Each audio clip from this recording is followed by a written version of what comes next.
Exam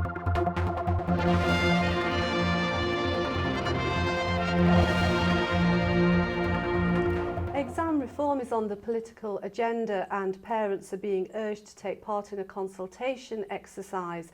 The bottom line is that GCSEs, as we know them now, will disappear, and there are a number of options on the table. Now I'm with Paul Craine. Can I ask you, first of all, why aren't we just going to follow the English option as we have done in the past? That's clearly an option open to us, and that may be what we end up doing. But the position we're in at this stage is that when England have announced their changes, the changes are radical, I think would be a fair term to use. Indeed, in England, they're describing them as the most radical change in 25 years. And they've already been rejected by Wales and Northern Ireland after their consultations. So there's a division of the ways of the three countries that used to be part of the GCSE award.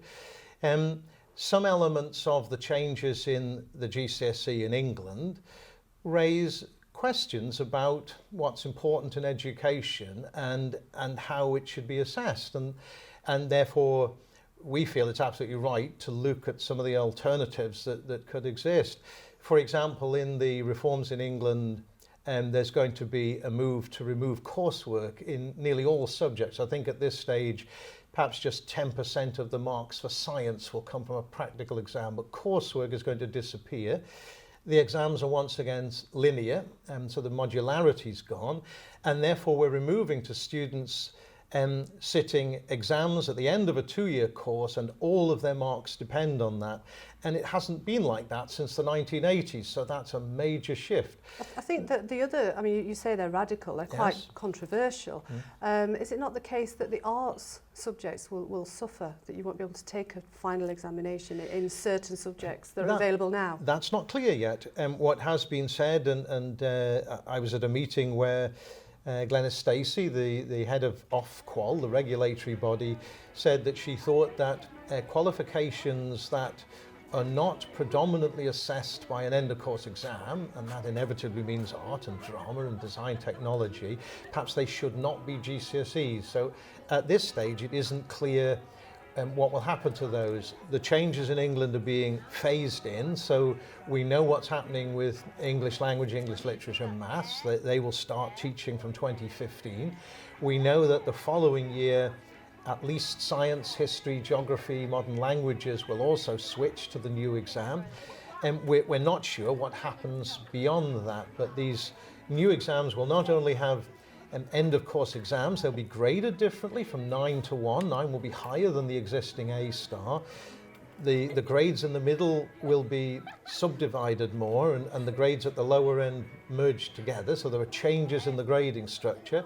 There's a removal of tiered papers in almost all subjects. I think only maths at this stage is going to have tiered papers, and that means that all students will sit the same exam, from the students who are aiming for that grade 9 or 8 to the students who's hoping to get a grade 1. They'll sit the same exam, and whether those questions to separate out the 9s and 8s will be accessible to the grade 1 students is open to interpretation. So there are many issues around it, and therefore any automatic shift, we'll just do what England is doing, that was never going to be just something we would simply follow suit without thinking about were there alternatives. Now you're looking at other alternatives. You're looking at the Scottish system, and you're looking at the GCSEs that were developed by Cambridge University. Without going into too much detail, could you briefly explain how those systems work? Yes. The IGCSE would be the least change from where we're at. So if we shifted to the IGCSE, we've actually got some subjects in some schools that currently have chosen to do the IGCSE. It is the same in many ways to the existing GCSE. It's graded A star to G, it has tiered papers, it has coursework. And it's running in 140 countries. It is an international qualification. It's not governed and administered by a country. It's owned by Cambridge University. It's the benchmarking that they use is against selected schools internationally. It does change, but it evolves through stakeholder consultation. It is It is tried and tested. It's been running since 1988. It's there, and as I say, it's already done. Some of our schools doing maths, English, history, science.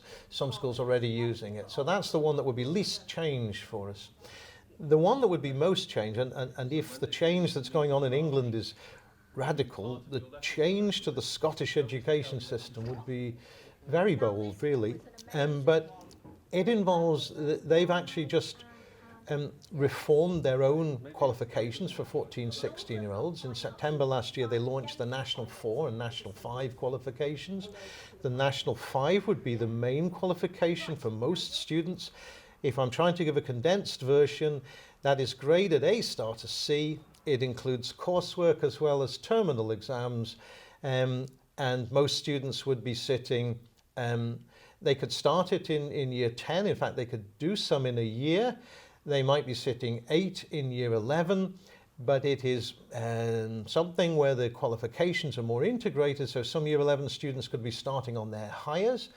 It would link us into higher and advanced higher instead of A levels, so it's quite a radical move in what it's doing. But in some ways, the Scottish education system and what they call the curriculum for excellence there mirrors our own curriculum, essentials for learning, as we've called it. It mirrors that, and it's about developing the whole student in the way we talk about developing 6 Rs. So for one of the phrases that's been used by some of our heads is that there's perhaps a head and heart's choice here, that hearts might actually be with the Scottish system, even if heads are somewhere else. And so this is where the consultation is going to be hugely useful, because we need feedback on some of the fundamentals. How do people feel about moving back to a qualification system that's based just on exams? How do they feel about moving to a qualification system that's not run by a government, that's run by a university? How do they feel about moving to the Scottish system? Is that something that would be comfortable or uncomfortable? And so the consultation is not going to ask, which of the systems do you favour? You would have to do an awful lot of research to have a reasonable view on that. It is going to ask or make statements that are about the key principles involved in this, and if we can get some feedback on how people feel about that, that will help us enormously in trying to move forward. You say it's almost sort of head versus hearts, and that's where you get into sort of the issue of budgets and so on. And certainly the Scottish system is very well regarded, but that would mean much more retraining of staff, wouldn't it? Or would it? It would. I mean, we've taken into account the financial elements to this, but then they're not great if you look at it. Our teachers already have 5 days a year when they're involved in training, so the schools are open 190 days a year. There's a number of 5 days a year when teachers train. If we were moving to the international GCSE, the amount of training required, maybe a day or 2 days, it wouldn't be more than that. Moving to the GCSE England might involve another day or 2. Moving to the Scottish system might involve 5 days, but we've already got days available to us, and it wouldn't be all at one time. It would be phased as the English system changed, so we could have a phased move into a Scottish system. It would be costing maybe at most tens of thousands in a budget of many millions. So it's a small cost, really. The most important thing is that we have an outcome that suits all our students, not just some who perhaps favour one particular method of assessment, but a pathway, a route through for students right across the ability range, and with different ways of being able to demonstrate their learning and their knowledge. Now, you're talking in terms of timescales now. You said that you will have found your answer by the end of this school year. Yes. When will you implement the new system, and which students will it affect? There are students who are just about to start their GCSEs now, moving up through the school. How will that work? Okay, the pupils currently in year 8, when they get to year 10, they would be the ones who in English language, English literature and maths would start the new GCSE England graded 9 to 1 and so on. Pupils currently in year 7, they would have the Englishes and maths plus science, geography, history, modern foreign languages if they chose those. They would have those on the new system. And pupils currently in year 6, at the last year in primary school, the assumption is, the details not given yet, but that the other subjects would follow suit. So we have to be able, if we're not going on that path, we have to be ready to move away from that.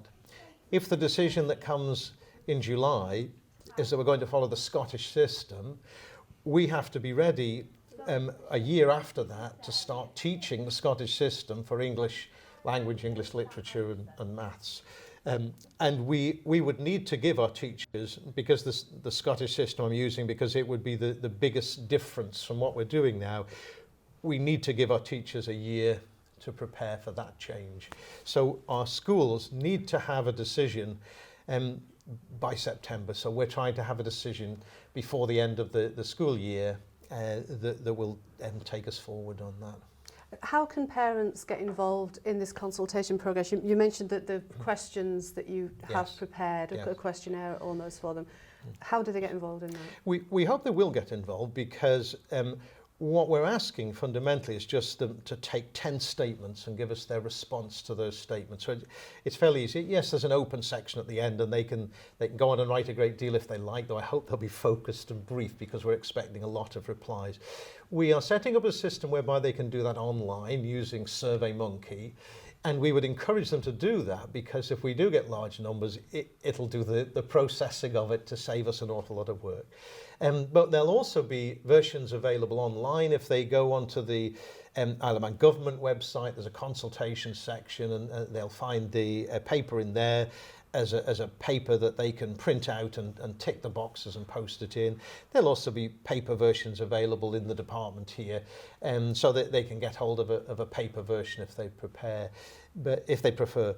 But we really would urge them to complete the consultation, because we're fairly certain as we go through this that there will be different views expressed. And if at the end of this we're going to get the best decision we can, the breadth of feedback will be important in that. And if at the point where we've made a decision, if there are some people who think that it's the wrong decision, it's our ability to say, well, look, this is what the data has said, we've gathered this here, we've gathered these views. We're doing consultations in the schools too, through schools councils, especially years 8 and 7 and 6 in the primary schools, but other groups too. We're interested in what year 11 are saying, because they're the ones currently doing GCSEs with the controlled assessment element, the coursework element. So we're interested in feedback from them. And from teachers. And from teachers. And in the consultation, you identify at the start which group you're in. So, a teacher, a parent, a pupil, an employer. But of course, people may be in more than one of those groups, but we will attempt to look at the feedback we're getting from different groups. So our parents saying this, our employers saying that. Again, there may be some different views there, because one of the statements we've got in the consultation is about recruitment. If you're currently recruiting key workers into the Isle of Man, and your main recruiting ground is England, simply because it's 10 times bigger than Scotland in terms of population, if you've got somebody coming in to take on a 5-year contract, and they're happy with the contract, happy with the job, happy with the work environment, happy with the house, happy with the tax, happy with the environment, and then they discover that on a 5-year contract they've got 3 children in education, and they're going, so they come here and do Scottish education for 3 years and then go back. Maybe they wouldn't have applied for a post in Scotland for that very reason. How will they respond here? Will it affect recruitment, or will it not affect at all? We're interested to know from employers what they think of that, and we're attempting to set up a briefing with the Chamber of Commerce to try and get information out and begin picking up some views on how they feel about it. And this is back to this head and hearts things. There are a number of different dimensions to this. We've got to get it right. We don't want to be in a position where we make a decision and 2-3 years later we're saying we got it wrong. We want to get it right first time, because the disruption to the system has a cost to it in terms of student attainment. So we're trying to get it right first time, hence the consultation.